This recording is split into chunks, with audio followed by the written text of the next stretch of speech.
Hello there, my lovely darkling. It's your glamour girl guide to self-mastery back with another video. And as you know, we are on our self-assured and unbothered era. And to start off this series, I want to talk about how your shadow work practice can aid in your unshakable confidence. How facing your shadows and how your own emotional intelligence, fitness, and control can help aid you in accepting yourself completely for your full authenticity and going out in the world and owning it. Because that's what real confidence is. It's owning it. It's knowing that no matter who I am, no matter what I do, of course, if we're not hurting anyone or hurting ourselves, and no matter my mistakes, this is me. And you're going to take it or leave it. And if not, I can also leave. I can also remove my energy, because at the end of the day, this is who I am, so be it. And I love that type of energy because at the end of the day, through shadow work and through divine embodiment and through self-mastery in general, being on our ascension journey, it all comes down to authenticity. It really all comes down to authenticity, mind, body, and spirit. And so let's get onto that right now. So your shadow work practice is all about staring your shadow in the face, staring your darkness in the face, all of the conditions, all of the traits, all the characteristics, all of the habits, the behaviors, the memories, the pain, the trauma that you refuse to acknowledge. Because of our conditioning, our upbringing, our programming from the world, our authority figures, our peers, our parents, our guardians, our teachers, our media, there have been so many factors that play into why we feel like we are not whole, why we feel like we are broken, we are weak, we are inferior, we are just not worthy, we have no value. And that our shadow self, the part of ourselves that we have compartmentalized in order to survive easily and smoothly in the world, that is why we do not want to stare it in the face. We think it's ugly. We think it's sick. We think it's less than. But at the end of the day, darling, that person is you. That person is you, whether or not it is considered evil, or it is considered rude, or it is considered not fit for consumption. That person is you. And I'm proud of you for not acting on those things, especially since we are compassionate and empathetic beings here in the space where we do want the best for other people, and we do want other people to be happy and healthy and well, just like we deserve that as well. But that person is you. And the more you stuff it down, the more you repress it, suppress it, do not acknowledge it, hide away from it, put judgment, put a title, put shame on it, you are doing yourself such a disservice, because not only are you splitting yourself apart and you're not allowing yourself to experience all your flavors, whether it be through your actions or through you feeling your emotions, whatever you resist persists. Whatever you resist persists. So you're going to resist this part of you that you refuse to look at, that you have not shined light on, that you have not given love to or attention to. And you're not even aware of what those traits really are. You're not even aware of what that pain really is. You're not even aware of what the communication is trying to tell you or where it's trying to guide you. And because of that, it's going to pop out when you least expect it. It's going to haunt you. It's going to eventually consume you. It's going to show up in your dreams. It's going to show up in your thought systems. It's going to show up in your belief systems. It's going to show up when you are having involuntary reactions to things, whether it be through feeling your emotions, but you're having a harsh emotional reaction, or when something very random pops up. So for example, if someone tries to confront you in public, and obviously the person was tripping and they're just projecting, deep down you probably think, okay, I'd be nice to this person, I would talk them down, I'd be civil. We all like to think that of ourselves. We all like to use our persona, our rising sign, our mask that we show to the world, to believe that that's how we're always going to be. Au contraire, au contraire, you're going to have an involuntary reaction because you're put on the spot. You have no idea how you're going to react in the moment. No one does, even if they are fully integrated through their shadow work practice. But you're going to have an involuntary reaction because that's what your nervous system is. We talk about nervous systems here in the self-mastery space and through the healing spaces because that is autonomous. That is your reactionary system, the reactionary without your conscious control. Your subconscious mind, your nervous system is the body. It is the body. It is the hidden parts of yourself, the hidden emotions that have been stored, the hidden sensations and feelings that have been stored throughout your body that you're not aware of, that you have not released yet. You have not released and reprogrammed yet.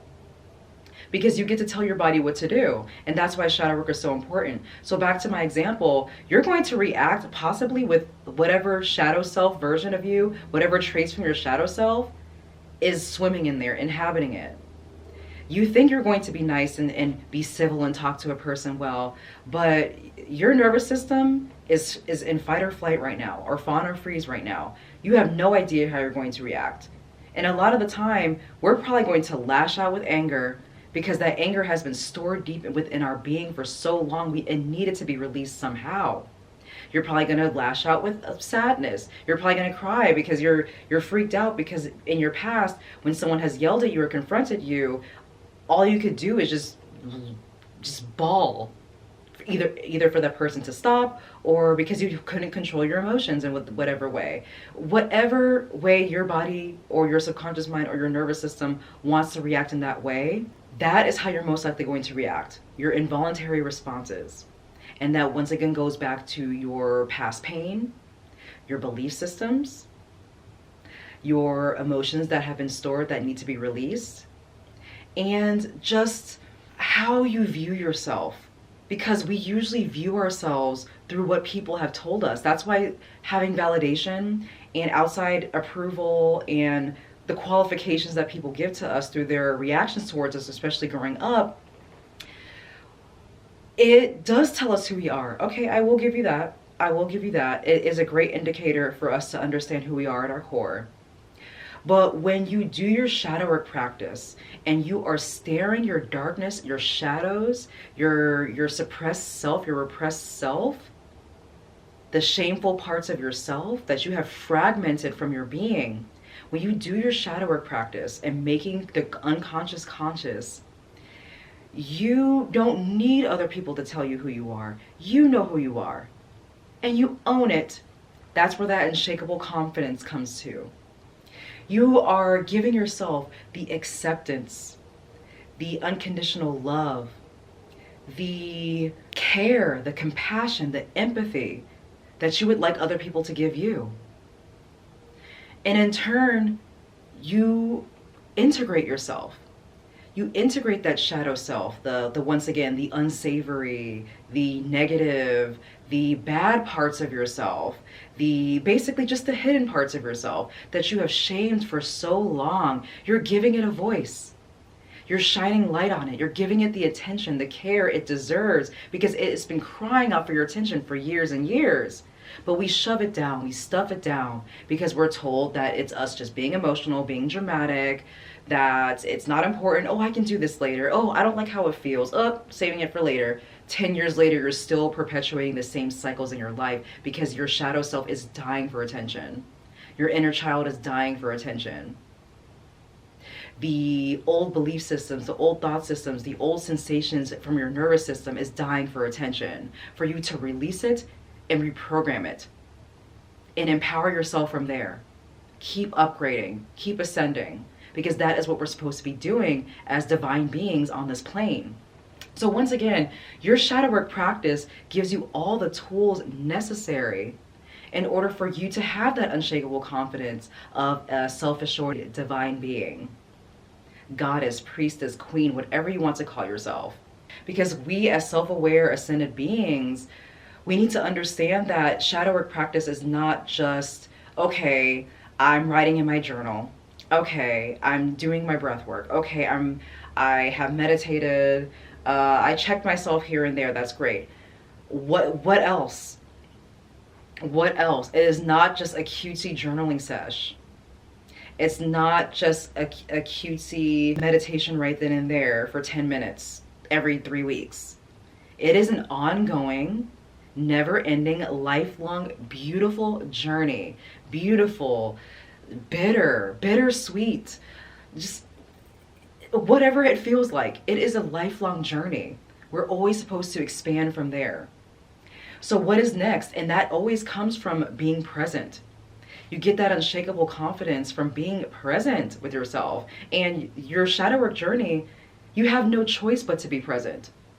Because it's not always just going to be, like I said before, that journaling session, that cutesy little 10-minute meditation session. It's going to happen in the moment.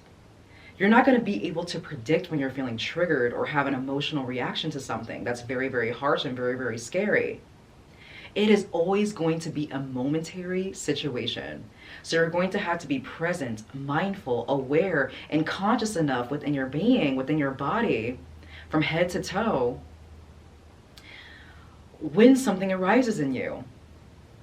And through shadow work, you're going to know that too. You're going to know what sensation in your body, in your belly, in your hands, in the top of your head, and your feet, what sensations that go on through your body that allow you to know when you're triggered, that allow you to know that something from your past is haunting you right now, that allows you to know when you're angry, that allows you to know when you're sad, that allows you to know when you're happy, that allows you to know when you are joyful. Good, bad, whatever the emotion is, whatever you place judgment on it, because it's not even just a gray area. Everything is neutral until we assign meaning to it. That is the beauty of being a human. Us having our higher self or God source channeling through us, we get to assign meaning to all the beauty, the joy, the wonder that source has provided for us here on this plane. But once again, when you are conscious, you are understanding when you are triggered, when you're having that harsh emotional reaction of, oh, I need to slow down a little bit. Ooh, that person just said that to me. Ooh, my tummy, ooh, my heart kind of feels wrenching. Oh my God, I cannot stand this job. I cannot stand going to school every day. My like my head burns. What is going on here? Oh, I'm in traffic right now. I'm about to scream. I'm about to scream at the car in front of me, even though I know they can't hear me. What am I doing? What am I doing? You are being conscious in the moment. You are being mindful of all the sensations happening within your body, swimming through your body, so that you're not just going to lash out. We think that lashing out and expressing ourselves in that way through a place of anger and bitterness and rage is the best way to move on and just do our shadow work. Okay, I lashed out, great. Okay, moving on. Yes, it is great to let it out. Yes, totally let it out, because you're supposed to release those emotions. You're supposed to express those emotions because they have been trapped within you. But then afterwards, you allow yourself to analyze it. You allow yourself to give it the care it needs. You're not going to give yourself shame or judgment or ridicule yourself, because yes, that may have been embarrassing. I've been there. I've been there. That happened to me very recently, where I'm not too sure where it was, but this happened very recently, where I got upset of an encounter I had with somebody close to me. And you know, when the closest the people are to you, the more triggered they make you, which is a beautiful thing because every relationship is a mirror. But I was very triggered by this interaction with this person. And I was talking in my voice journal about it rather than just lashing out randomly while I was driving, because I had to drive directly after this interaction. And I usually like to use the voice notes on my app on my phone to use as a journal. I'd rather write than talk. Or I'd rather talk than write, even though both are very valid. And I was lashing out on my phone. I probably looked like insane to the person next to me in traffic. And I was like, oh my God, this person be doing that, and that person be doing this. Ooh, I can't stand when they be doing that. Ooh, you know what? We ain't doing this today. I let my phone have it. I didn't let the person have it. I told the person what was up though. You know, once again, we have to speak our truth when it's not harming anyone. You're just letting them know what's up, and that's you being authentic. That's you having your boundaries. That's you showing your shadow self to somebody in a very compassionate but firm and honest way. And I was letting my phone have it. I was letting my phone have it because it's not necessary to lash out at other people in that way. And I'm glad I did that. It was really embarrassing, probably just for me. It would have been embarrassing with other people. Who cares if it was just with me? But for me, that's not something that I usually do. I'm usually more of the calm, stoic type. And even when things like that happen, yes, even on my voice notes, I will say what I have to say and move on, but I was very passionate about this topic. So I was letting my phone have it, and it was hilarious. So I let myself express myself to the nth degree without shame or judgment, even though that's not typically how I'd react. But obviously that was an involuntary response that my nervous system, that my subconscious mind wanted me to release. Because obviously there was something triggering there. There was something from my past there. There was a traumatic incident that happened in my past, or a belief system that I had from my upbringing, or from even yesterday, that felt attacked, that felt threatened. So whenever we have that egoic moment of, oh my God, I feel attacked right now, I feel threatened, I feel like my sense of safety is depleted, my sense of safety is gone. You have to let yourself react to yourself. And it is usually best to just like feel the emotions and not always have a reaction. But there are going to be times like this where you just have to let it out. But then you have to analyze it afterwards. Slow down, take your deep breaths, get back to neutral, get back to unconditional love, get back to self-acceptance.